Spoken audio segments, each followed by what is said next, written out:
If your radiators aren't heating up properly, or the top of the radiators are cold to touch, then you may need to bleed your radiators. Bleeding the radiators simply removes excess trapped air from the heating system, allowing the water to flow freely again. This trapped air tends to accumulate when you haven't used the radiator in a while, or when changes in temperature have created bubbles in the system. Don't worry, bleeding the radiators on your central heating system is a quick and easy task that anyone can do.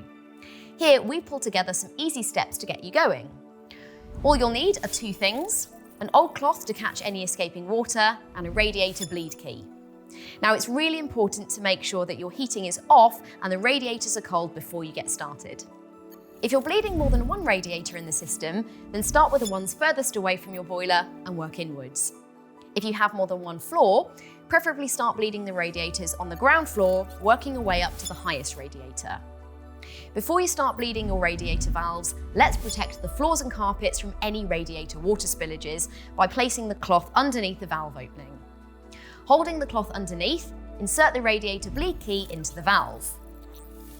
And slowly turn anti-clockwise until air starts escaping from the small vent hole. You'll hear a hissing noise. Then, when you see water start to escape, turn the key clockwise to retighten the valve. Use the cloth to catch any escaping water if needed. Repeat on the other radiators that need attention, making your way back towards the boiler. When you're done, check the water pressure on the boiler, because bleeding your radiators can affect the water pressure. It should read between 1 to 1.5 bar. If not, you might need to repressurize your boiler.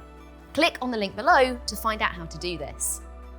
Once you've done that, turn your central heating on and carefully check if the radiators are now heating up evenly. If you're having to bleed your radiators more than twice a year, then there might be something wrong with your boiler or system. For more advice or to arrange a visit straight away from one of our gas safe registered engineers, just click the Get in Touch link below.